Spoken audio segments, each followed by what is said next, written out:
Purpose, passion, and priorities this week on the Extreme Personal Finance Show.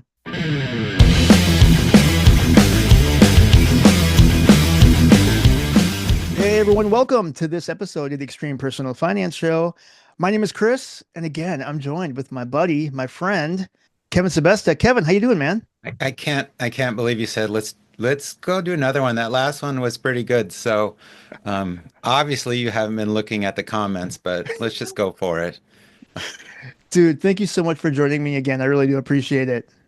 Man, I wanted to we talked before about passions. And so we definitely both have passions.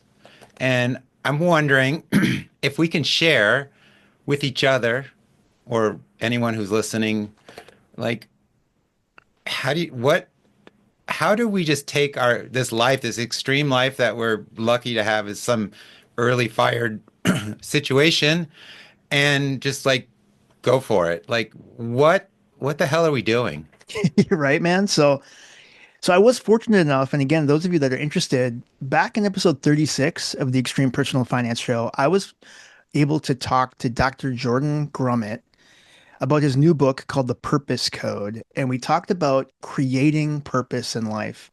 And it was interesting, right? So I often thought, you would just kind of search for, it was kind of like this abstract idea, right? You're just kind of out there searching for fulfillment in life, right? Like it's something that's just going to fall into your lap or something. But he really talked about, no, man, like purpose in life, and it can come from these passions that you have, and you can actually create purpose. And I've definitely started to look at purpose and passion differently, and also to prioritize, well, which one am I going to give my attention to? That's interesting that you say which one you're going to give your energy to. Because I bust on you all the time when I see you every few months, 6 months or whatever, like, you're doing what now? So when I thought about when you contacted me about let's do another episode, I thought about purpose or passion, but I also had the word prioritize. Hmm. And you mentioned that at the beginning. And so I think we should start with talking about how you figure out what your purpose or your passion is. Oh, I do want to start with that, but I should say this. I know Jordan well, and I know a lot of people just striving for purpose and everything. And I know Jordan's definitions, but for me as an introvert, and I'm also an only child, which I think will lead to the second part of this, is I feel a lot of purpose is almost external. When you hear about people's purpose, they talk about helping others or making things better. My purpose is to do this or to do this for this group, or I guess animals could be a group too, right? Or make things better in situations, local environment, whatever it might be.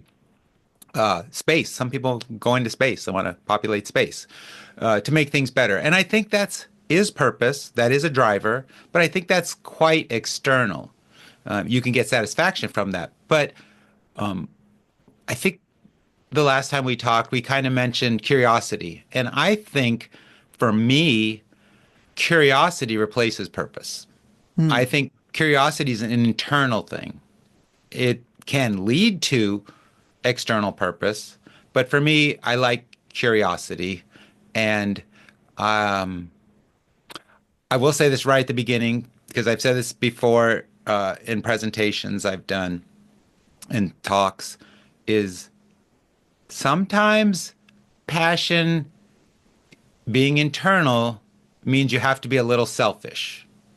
Hmm. And some people push back that said that's not a nice term. It's not a good word to use. But I don't think being a little selfish, maybe I added the word a little this time. Uh, I think that's one way to look at this. So as we talk, you and I, about passion and purpose, like those things, and then we're going to talk about where I need help. And I'm asking you to help me on that, which is ironic, I guess, because you have so many things going on, is how we prioritize. So what do you think about passion and purpose and curiosity? Do you think those are different and they're all valid? I think they are valid. I think curiosity, like I'm a very curious person. Like I always think about how and why things happen, how and why things work, um, how and like how we can, what changes have to happen or how and why. Like those are like the questions I ask almost too much, like around everything. And I know you do that too. Like you love to hear and understand people's stories. And I love that about you, right? There is so many different stories, like when we're at events or we're at meetups or that type of thing. You really want to know and you're curious about other people's stories and what led them to you meeting them, right? It's awesome. And I love that. It's kind of like your superpower. And I think that being curious can be a passion. Absolutely. I think it can be. Do you see other people that we hang out with or hung out with just recently, Hmm. a few weeks ago at Economy? It seems like it was weeks there, but it was only 3.5 days. Right. Do you see, well, first instance, that group, do you see that group having passions? Oh, Like, yeah.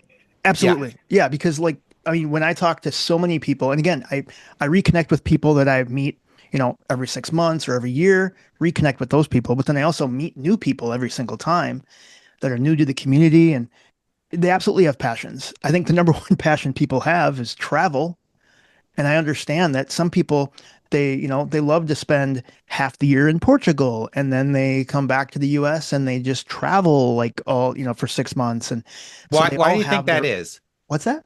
Why do you think that is their passion? Man, that is a great question, Kevin, because I don't follow that same passion. That Right. give that gives me kind of anxiety. Like I was talking to to one guy there, and I don't know if he wants to be disclosed. I won't say his name, but I remember he said like he went down to Costa Rica and he bought a one-way ticket, and I was like, oh my gosh, like that would give me so much anxiety. And he's like, oh, he loved it. He got a one-way ticket and he had a map with like, what did he say? Like 60 pins of all the places he wanted to visit while he was down there. And I was just like, I would be so overwhelmed and so anxious the entire time. But anyway, like, Why do you think he wanted to do that? man, I think again, he's curious, right? I mean, I think he's just curious about, seeing amazing places. Like he said, some of the places were just like amazing waterfalls or whatever he was going to visit, right? When he was down there. And he had the ability, he had the means. I think it was during COVID or just after COVID. He said it was super cheap to get down there. He could work from anywhere. So he had the luxury of just being able to visit these places, be on his own time, his own schedule. And I think he was just curious about, I guess, Uh, how far he could push it, right?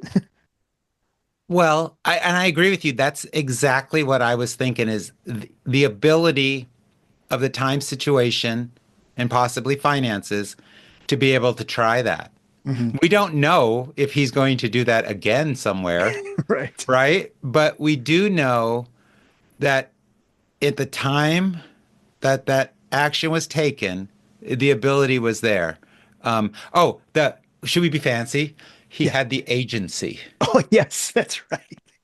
That is, right? yes. That man, And that's everywhere. Everyone says I have the agency to do that. but I think so, right? So we're all learning new vocabulary. That's I right. always think that's some company that's going to you hire to do something, the agency. But we also know two other people, David and Keith, who bought one ways to Asia, Mm, which I thought was the coolest thing because that's not something I could envision doing. right. It's something I could do. And if I was with them traveling and I had the passion for exploring with friends, and they're part of the community, which kind of we talked about last time. We talked about last time, and their Hmm. community. So sometimes passions can overlap with others too. Yep. I know I was recently on a podcast, the Streams of Income podcast with David Powers, and he talked about my passions and He's like, "Oh, I really love your brand and how you brought it all together." And I was like, "That's kind of how it all started." I'm like, "Personal finance, heavy metal. How can I merge those two passions?" You definitely are a connector of both hands, both activities, both visions in so many ways, from technology to your interests, to your friend bases, to your interests, um, your apps that you show me. You're just constantly saying, what if, how can I, how does this? You put all these pieces together. It's very motivating until I realize at the core, I'm a slacker, a high achieving past that now lets me just kind of do what I want. But um, on those passions, let's talk about your technology passions. Are you bringing other people in with you in a community, or is those solely private? Are those private passions? Um, you know what? I like to, so I think I work or I really enjoy both sides. Like I love to put my head down, work solo, jam through things, but then I also like to join those communities. Like for instance, you mentioned AI. I'm a huge fan. I feel as though if you embrace the technology, I know some people are, well, it's cheating or they're going to take jobs or whatever, and it's like you always go back to, well, what did people want before the automobile? Well, they wanted faster horses, right?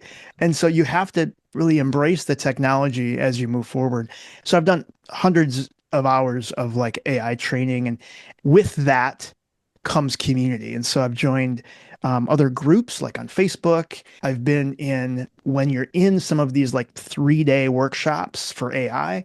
Within that workshop, you're in a community and you can chat with other people. You can get inspired by other people. Whether it's like building an AI agent for this purpose, I get inspired to do my own and I talk to others. Hey, how did you do this? Or what tools do you use to do this? And how did you build this deep research model to look at this for some analysis? It's a sense of community as well.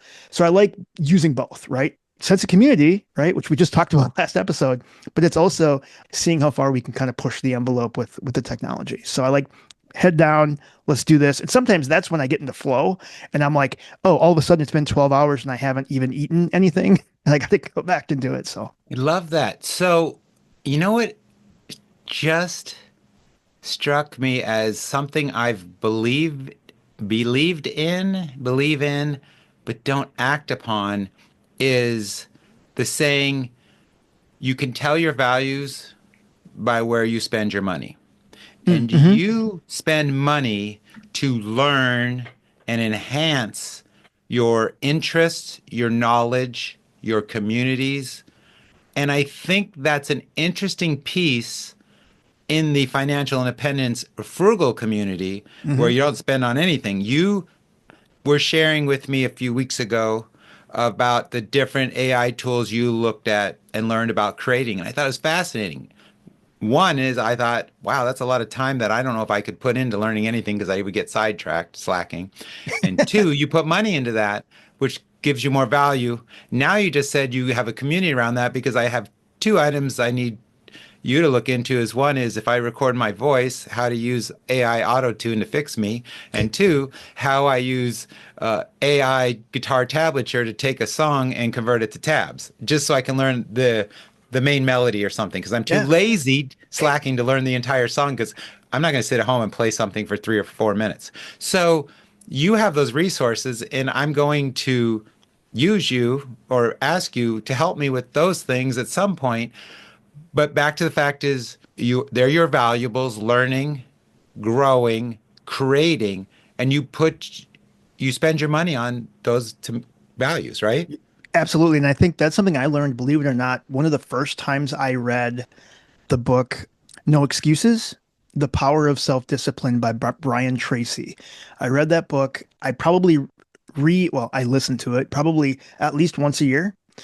And if you go back probably 5 or 6 years ago when I first started discovering financial independence and all those things, I read that book And there's a part in that book that says you take a percentage of your income and you always allocate that percentage to personal development.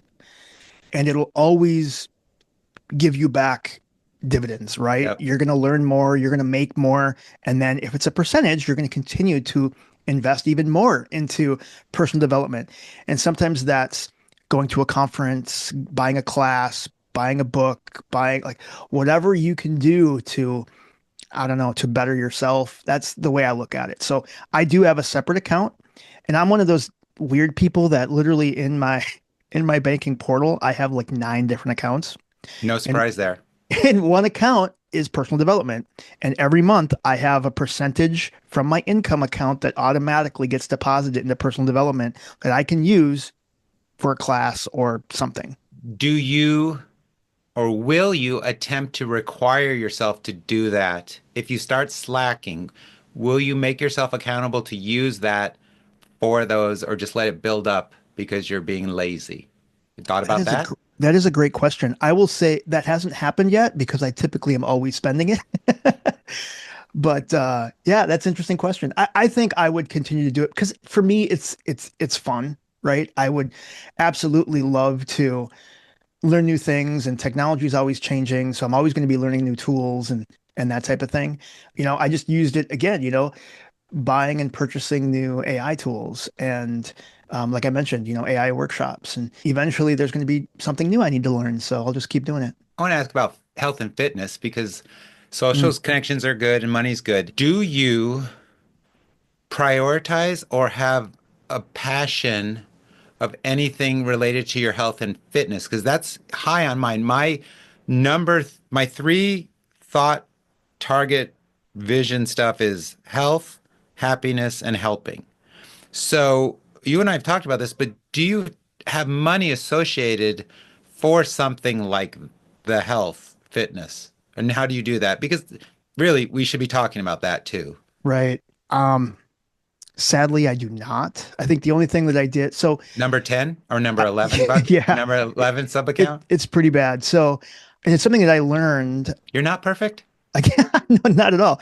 But there's something that I was in a session this past weekend at the economy conference where we were working on, and there was like this exercise where we would actually point on this wheel called the wheel of life, and we would kind of plot where we felt as though where we were in all these different areas of life. So money, relationships, health and fitness was one of them, and that was probably my least. I was not where I wanted to be. I know you and I, God, was it a couple, Did you have two a good years? friend could critique your wheel? That's right. Yes. And did I say you score yourself much lower than Well, I feel you are? Now, I, talk really. I feel as though I should be. I mean, I have the time. I'm technically retired. I should be more. I think your wheel as a whole is much bigger, Mm, meaning the inside of the wheel at the hub was 0, 1, and the outside of the wheel was a 10 hmm on the 7, 8 category, 9 categories, whatever. And I see you as being way higher up, eights, nines out there. You're not a 10, dude, but eights or nines out there. And you don't see that in yourself. And I think that's where we talked about before when we talked about community, that the community around you is going to score you higher and mm, might help you score yourself higher because you're just thinking about all these things, all these things, all these things. And the reason I add the word prioritize to this is because we have a list of things and we know we have all these things to do or this better to get. So we ranked ourselves low when really we've succeeded so much that our list is just so long compared to others. I mean, you're hugely successful. You were set to retire in your 40s and you cautiously waited till right as you turned 50. And hmm so like that's monumental to do that. And it's so far out the extreme. Yet your career score for past or whatever may have been lower than I would place you and others. So I think the wheel of life is fascinating, but sometimes you need the peer review on your wheel too.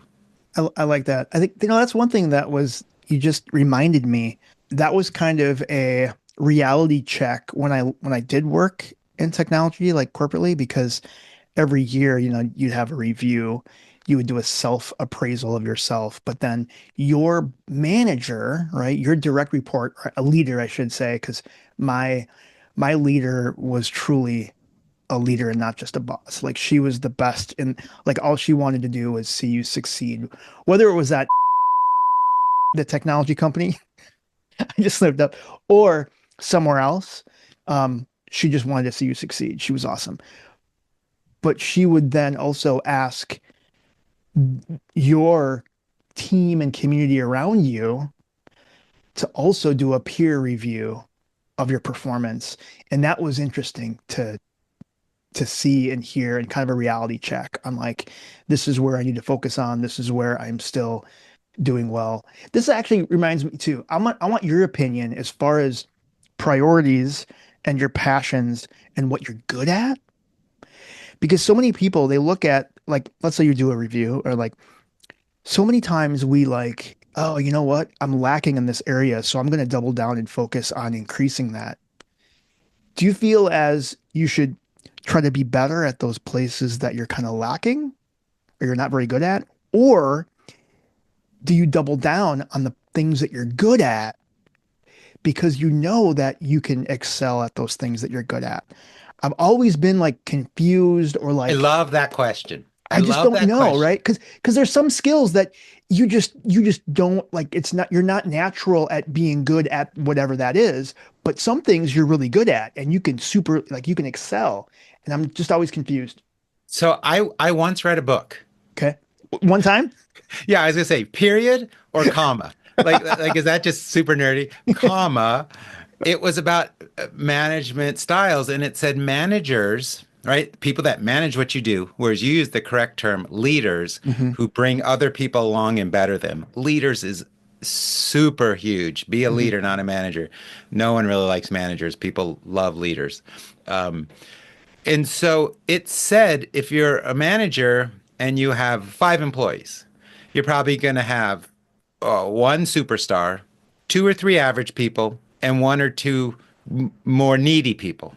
And it said most managers concentrate on the one or two needy people to bring them up. When the managers' studies show that by putting the energy into the successful achiever person, it would grow their organization much more by strengthening the strongest person than to like taking the strongest person that's 150% or 120% and bringing them to 150% versus taking the people that are 50, 60% and bringing them up to 55, 65% success. That's what it says. My belief is I kind of feel like the top half. Help that strong person. Help the middle people who just might not be clicking or might just need a couple things to strive better. But sometimes the people that are struggling more, be there for them, but they might just be in the wrong place at that moment. I like that. I And like by that. helping too much, I have no idea. This is like off the top of my head, but helping them too much might not make that place for them better. Think about marriage counseling, right? Sometimes it's just not the right relationship, and sometimes a good relationship can be even better. Hmm. And so I don't know. I don't do counseling. I I I probably need it. I could tell. Um, but so those are some thoughts. So you kind of want to like if you have plants that are dying, do you water the dead ones or do you water the good ones? I Actually, don't it's know. it's funny you say that because my daughter sent me two photos. She's got a lot of plants at her place. And she sent me two photos because she was gone. She traveled, she went on vacation. She came back and she's like, "Hey, this is this plant." She rewatered it. And then like the next day it was like brand new again. I was just like, wow, like that was so. But let me ask you this. So I like how you said the upper half, like even if you're in the middle. Do you remember what book that was by any chance? No. Okay, No, good. absolutely no idea. It Okay. could have been a random Yahoo blogging. No, I was just saying because I would love to have read that, or I would add it to the link too. But the interesting thing, because I remember believe it or not, so I was a scrappy little dude in high school, right? And, I weighed like a buck five and I was like, I joined the track team. I couldn't wrestle because you were forced to cut your hair. Um, so I joined the track team, and what I focused on in track was sprinting. Okay.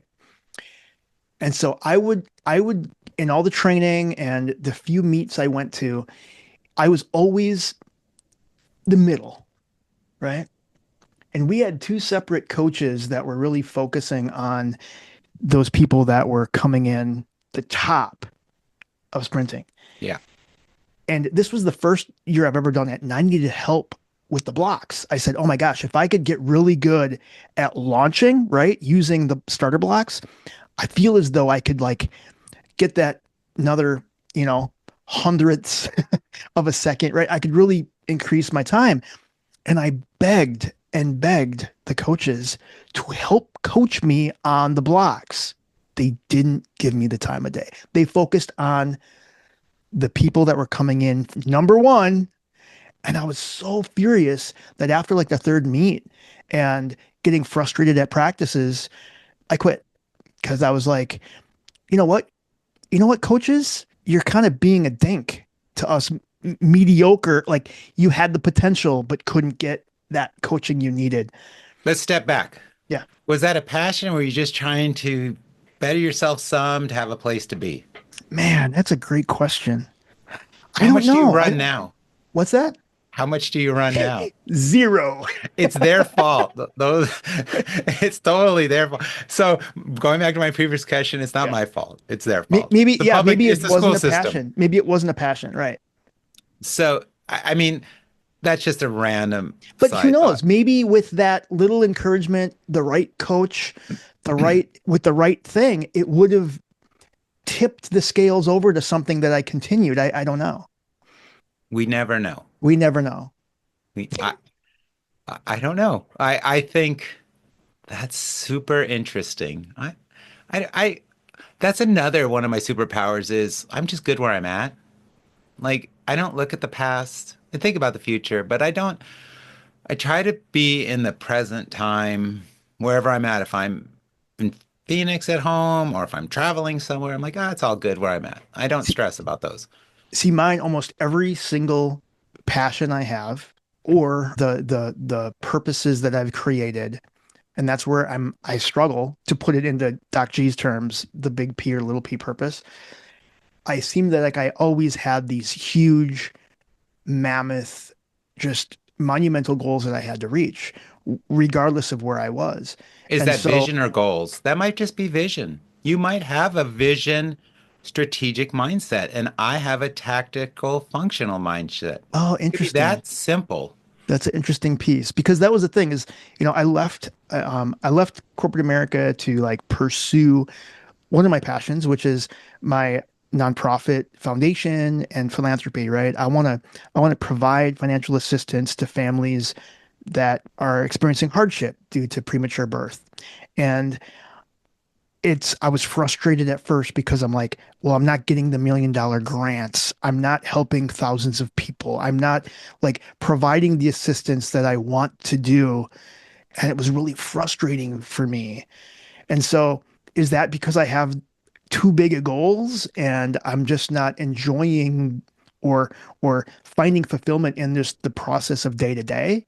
Like, oh, I helped six families, right? With only like, I helped six families with only $20,000.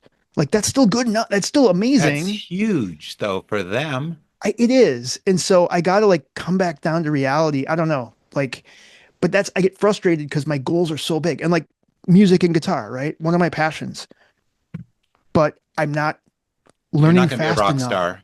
I'm not a rock star. I'm not learning fast enough. I'm not, if I do this song, it's like, well, in order to do that right, I have to get the right recording stuff. I got to record a professional studio sounded single. I got to release an EP. I got to, be on TikTok and do all the shit, right? I can't even lay down my guitar rhythm tracks because I haven't figured out how to make the drum pattern, what's in my head, into GarageBand. So You're way ahead of that. I'm with you. Like you envision something, but if you can't get the first one or two steps in, you can't. I'm not progressing into the next steps. Right. I kind of wonder, you worked in one of the most amazing companies in the world, possibly of all time. What if you worked for a small business for your career where they did little things, print shops, advertising, right? Graphics, art stuff. If you worked in a small shop, would you think as big? Maybe not. I think I think that was one of the things is that like one thing I learned about myself talking with Doc G was my entire, once I left high school and went went to college for printing technology and graphic design, I excelled and it was super fun. And not to say, oh, it was easy for me, whatever, but it's like, oh, all of a sudden I was like, I excelled in those areas. And then I went the next like the real first real job I had, I brought in new technologies, I increased sales, I did all these amazing things that they never even thought of. And then after like a few years, I went to the next company and again brought in new technologies, brought in new workflows, really excelled, increased all these things. And it was super fun for me. And then all of a sudden, 3 years later, I had to move on to the next company where I excelled. But then once I hit this last company, well, now I am really again coming in as this little fish in a giant pond, big pond of like truly thought leaders, people that are the best of the best, cream of the crop in the world. And it was really challenging for me. I don't know. I start to think that, people say you should retire to something, not from something. I start to now think after a year, maybe I was retiring from something. I disagree. I I don't think know. you have so many interests and passions that you retired towards such big things, that it made it hard to. I mean, there's not enough hours in the week. I don't do days. I just pick the weeks. Not enough hours in the weeks to actually to take those dreams. You have two hands full of dreams, right? Most people have like three, four. You have like more. You have to scale it down to two hands, and so that's you definitely retire two things. Because I tell you, like, what you're doing, what now? You're trying what? I think that way. So I think you've done a very good job of transitioning from your career to a post-career lifestyle in an activity mode, an active mode. But I don't know how you can organizedly tackle all those things that you have as interests. Right. I don't know. And I've tried to like, again, I read so many books and like podcasts on how to effectively time block or add, different themes for a day. So for instance, Tuesdays are my this day where I work on this particular passion. And then Thursdays I work on this particular passion. Like I don't know what the right way is. I mean, you mentioned your your three kind of passions. What was it again? Helping. My drivers are health, happiness, and helping. It's like how But do you prioritize those three? How do you combine those three into a balanced life then? I think, well, I don't have to. I'm a slacker. So what I do is those are my guiding, maybe they're guiding principles more than anything else. I don't know. I don't know how they came three, but there are H's because that worked out. It's a 3H club because I know there's a 4H club and that's like too much overachievement. So I'm just going with the 3H club. But and so this is what I talk about a lot to people. There was a movie called Playing with Fire about a family transitioning Yeah, man. from the high expense working situation to a more personal driven lifestyle. And they did this exercise, which I love. It's called the 10 favorite things, or so in my mind, that's what it became. And the idea is, and I believe this with my entire soul, and you'll see why, is to get on your computer or your device and if you had 20 minutes where you could do anything you want, what would it be? Would you want to sing, dance, read, learn, exercise, be outdoors, help someone, whatever those are? And then you list these things and then you put them in order of your very favorite one if you only had 20 minutes. But if you had two 20-minute blocks, then maybe you could do the second one. And you create this list of your 10 favorite things. To be honest, mine only has seven. I don't look at it enough, but when I do, I just kind of get amazed. Oh, I do some of those things. I But know it's you've just, told me that I need to make this list. yeah, yeah. And prioritization and putting them in order helps. And what I talk with people in the Rock Retirement Club is a lot of people say, when I retire, I will. And I'm going to retire young, they say. So I will do this and I will do that. And like there's this light switch moment in life. And it turns out it's not always that easy and great to just try and do those things. It always doesn't work out. You never guaranteed the future. You're never guaranteed tomorrow. And so I've added to the 10 favorite things list to the concept of do one of those things on Tuesday night. Because most people work Monday through Friday, grind through the days. Saturday, they do chores, errands, get things organized. Then Sunday, they relax. And by Sunday afternoon, they start thinking, oh, okay, tomorrow at work, I'm going to. Tomorrow at work, I'm going to.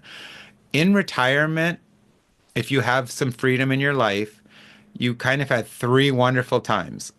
Oh, one is when well, I do. One is when I go to bed at night, I lay there and I'm like, oh, this is so great. I could do anything I want tomorrow. I don't like schedules and appointments. I have a schedule that I just rough things out, but I don't like commitments. Hmm. When I wake up in the morning, I don't have to jump out of bed from a buzzer and head straight for the shower. I can like open my eyes and like make sure my body's ready to move because I'm usually tired from exercise or something, even though I sleep well. And so I get that nice time in the evening before I fall asleep and in the morning. And in Sunday afternoon, it's just magical. If you stop and think, I don't have to worry about work tomorrow. It's Monday. Usually I don't know it's Sunday. Last night I said to my wife, I'm like, oh, it's big Saturday night. What are we going to watch a movie or something? And then we ended up just clicking all the squares because I couldn't make a decision because there was too much to choose from. Sound familiar? Right? You have Yeah. so many activities to choose from, it's hard to focus in on one. So I love the 10 favorite thing list. What things do you love in your soul, in your core to do? And actually go do some of those during the week. Don't wait till a weekend. Don't wait till a vacation. Don't wait till you retire. I think that goes back to being a little selfish. Do things you love. And so then that comes back to passions. Oh, I should add one other thing because it sounds like I'm organized and I'm thoughtful. Is I have giant lists that I keep on the computer. Um, and it's not a to-do list. That sounds so required. It's called a don't forget list. Mm. So I just constantly tell my watch, create a reminder, and I say what I want. And it just creates this reminder so that I don't have to think about it. It's like I have a $400 Apple Watch, and all it does is create reminders for me. I don't care what time it is today, but so that I don't forget, I don't have to worry about it. I don't have to write it down. So that's my curiosity. That's my interest. That could be a passion. It's different from my 10 favorite things, but that's how I'm structuring. It's the prioritization piece that I struggle with a lot. After almost 11 years since I left my career, but it's getting better with community. It's getting better with setting timers at 9:55 to say go play guitar for an hour, something you really love and like doing and can get better at and learn. Um, I have to remind myself every single day. I think that's what I need to do. I need to remind myself, and I need to stop being frustrated that I'm not meeting these big audacious goals. I need to find the passion just in just doing the thing, you What know? are you putting first? Are you putting others and projects before yourself? I would probably say I probably put, and I don't know if it's because it's easier. It's a great question because I think I do like a lot of my online social content. So like my podcasting, the blogging. I was again in this one Justin Peters, which I was in one of his workshops about how to build community around your podcast, ironically enough. And it was one of those things where they really focused on how to embrace, again, like short form content and video is king. So even though I blog, they're like, well, every blogger needs to have a YouTube channel. And so I've been spending probably a lot of time, I mean, at least a couple hours every single day doing Do you that. love it? Do you love doing every piece of that? Um, Stop it. You don't have to answer that because we're yeah. on camera. No, But think so, about that. some of the just the production pieces, no, but the creative pieces I do for sure. Okay. So there's this Jordan would tell you spend your money, your resources on things you love, and spend your money on paying others to do things you don't love. Well, we don't all have that much money to be doing both of those, Right. but that's a different perspective, right? They tell you spend what you love, but also, you know what? If you could pay others to do something that you don't love, that means you're not like it's the opposite of your 10 favorite things. I hate mowing the lawn. Well, you're going to go mow the lawn because it Right. saves $26 a week or whatever it is. I don't know. I don't have the money to I throw know around it. to do all that stuff, but Yeah. Well, it's interesting. So I remember like a lot of people will say, oh, now that they're, have the means, they're like, oh, I hire a cleaner. They clean my house and stuff. Well, some of those things, believe it or not, I know it sounds silly, but I actually like cleaning.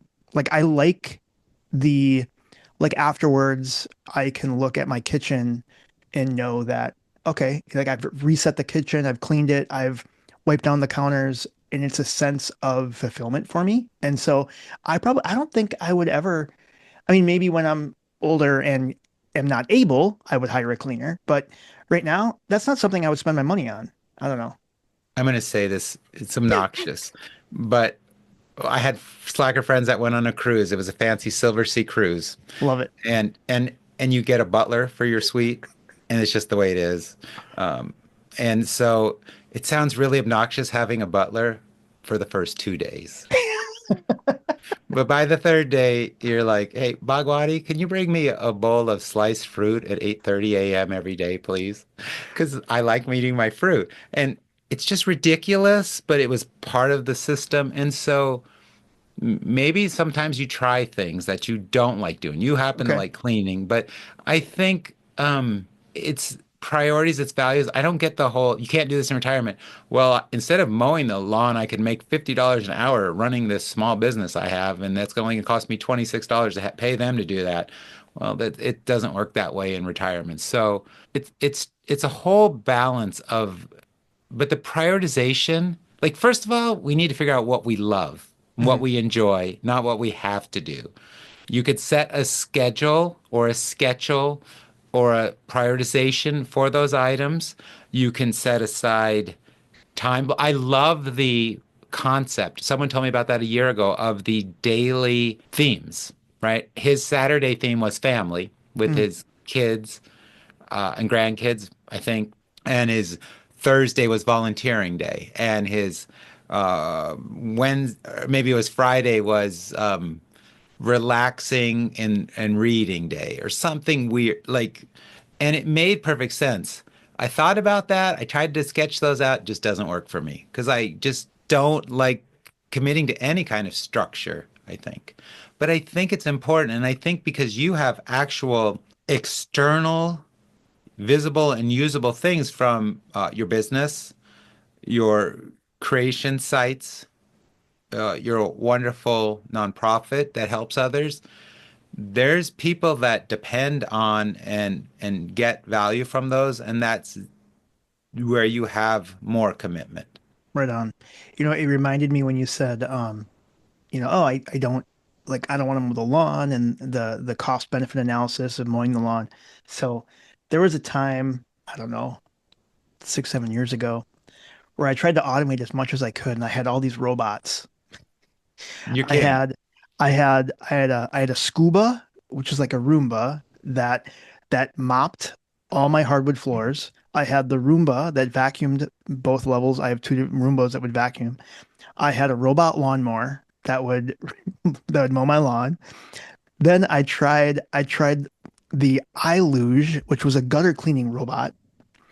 I had all these robots running around, and I remember one time sitting down and I was playing Call of Duty on my Xbox while my robots were all doing stuff, and I said, "Okay, I'm doing what I'd rather be doing while my robots are doing these other things." And I was like, "Well, this kind of sees where my priorities are." I don't know.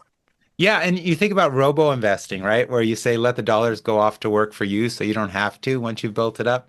It's a similar thing. I don't have a robo investor, but my dollars do march off to work Yeah. and many of the years, we'll calculate as years, they complete the task and have more money at the end of the year than they started with without me doing anything. That's right. And Oh, so, yeah. I was gonna say, although this was a while ago, so my IMO robotic lawnmower was pretty dumb, and every now and then it would get stuck over where my deck was, and so for 3 hours it would just be going back and forth, and I'd go out and I'm like, oh, well, by my deck the lawn was just beat down, and my lawn was still 4 inches too long. Anyway, it was pretty good. Yeah, I guess we weren't there yet. There's one other thing I wanted to add before we Yeah. wrap up. I didn't see you look at your watch, but Oh, that's okay. I just feel you and I could talk about all kinds of things. We could. Is the whole concept of investing some of your resources into, I guess, activities or things that provide memory dividends. Mm, Because, I like that. Die with zero. yes, Bill Perkins. It's easy to say if you're worth $500 million, but still, the idea of investing some of your resources into interests, passions, activities, or things that provide you happiness, that gives you memory dividends is wonderful. And the next phase of that, he talks about life phases of chapters of life when you're able to do travel. Maybe younger people are more able to travel in their their later phi series phase, early retirement phase, when they're in their 50s, for instance, than if they want to do that if they're in their 70s. It's easier. So investing into what you enjoy, your favorite things now and at life phases are, I can probably read in a chair and be curious when I'm in my 70s and 80s, but I'm not going to go to economy or go to the Bali retreats or I could go on the Monsters of Rock cruise because I saw them on there. But still, it's timing, it's your level of assets. All these things matter at different levels. And even if you have no savings, you still should you should save because you never know if you're going to need that money, and you will. But still take a piece of the money. If it's $20 a week of a small scale paycheck, to put it to one of your 10 favorite things. Maybe you want to go salsa dancing. Maybe I don't. Nobody wants to see that. But take that piece of value and put it to something you love. We're talking about one-way tickets to Costa Rica or Asia because these people are, 50 who are looking at this or have saved a while. But the lady I talked with that does 2 years ago, a lady wanted to salsa dance. She didn't. After economy, a month later, she told me she'd gone twice, 2 different Fridays. I talked to a lady this year who loves to salsa dance. She goes every other Friday already.